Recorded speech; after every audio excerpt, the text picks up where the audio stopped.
What if I told you George Washington lost the war, and America never even became America?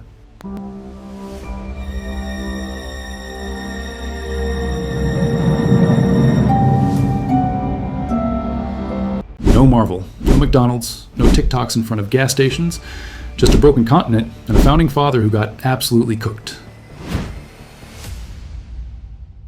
Okay, so picture this. It's the 1780s. America just kicked Britain's teeth in after years of guerrilla tactics, cold winters, and powdered wig strategy meetings. The colonies are free.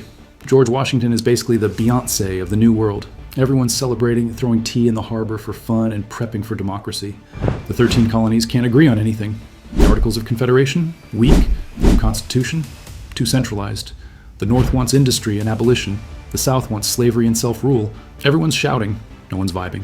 And boom, Civil War. But not the one with Lincoln and Gettysburg. Nope, this one hits in 1784. Barely a year after independence, George Washington takes charge of the Unionist States, a coalition of northern and mid-Atlantic colonies. His opposition? The newly formed Southern Confederation, led by firebrand generals, angry farmers, and rich landowners who really don't want to give up free labor. What was supposed to be a peaceful, let's build a country moment, turns into a cannon-blasting, bayonet-swinging breakup that would make even Taylor Swift write a sad violin ballad. Here's the kicker, Washington loses. His forces are outmaneuvered, supplies run dry, southern ports stay fed through shady European alliances. After the siege of Richmond, Washington retreats, tries to regroup, but gets flanked near Philadelphia. By spring of 1786, he surrenders.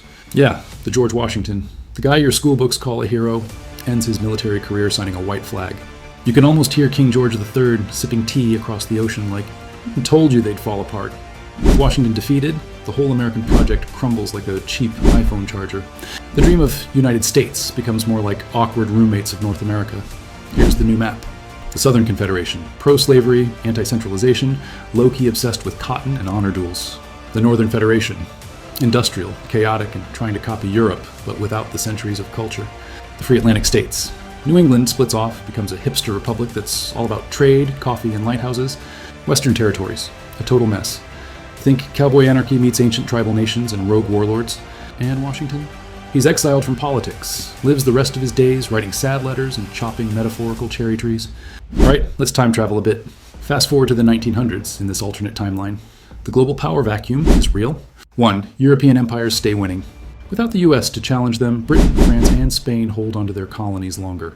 Africa, Asia, and the Caribbean remain under the European bootway into the 20th century. Independence movements? Delayed. Global development? Stunted. 2. Germany gets bold. World War I rolls around, and guess what?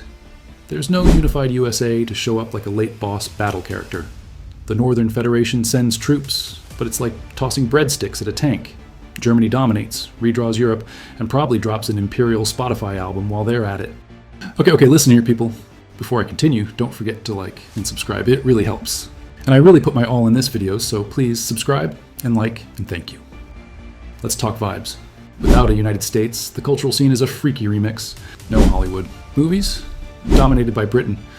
Imagine every Marvel film with thick accents and emotionally repressed superheroes. Instead of Iron Man, you get Iron Lad of Liverpool, who drinks tea after blowing up villains. No NBA or NFL. Sports culture? Gone.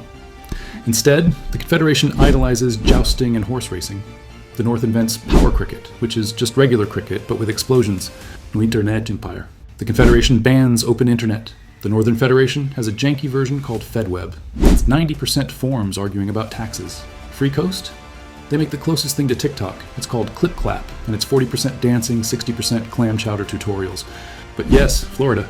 Yep, even in this fractured timeline, Florida still exists. Still lawless. Still unpredictable. Still the source of headlines like, Confederate gator farmer marries AI hologram and moonshine-themed ceremony. Some things are inevitable. Now back to George Washington. He didn't just sulk and chop wood. He started writing. Think of him as the colonial version of a banned podcaster. His essays, nicknamed the Letters of Liberty, spread underground across the territories. He warns against division, begs for unity, and roasts every warlord and petty dictator by name. Generations later, his words spark something. Young radicals in the Northern Federation quote him in rallies. Southern students secretly read his banned books under their desks. The Free Coast memes his quotes into viral Founding Father Fridays. By the 1880s, a movement called the Second Republic Coalition begins. Their goal? Do what George tried, unite the continent. In 1899, they hold a secret summit on neutral ground. probably a Vermont barn surrounded by moose. They discuss a shared currency, free trade zones, and even forming a new Congress.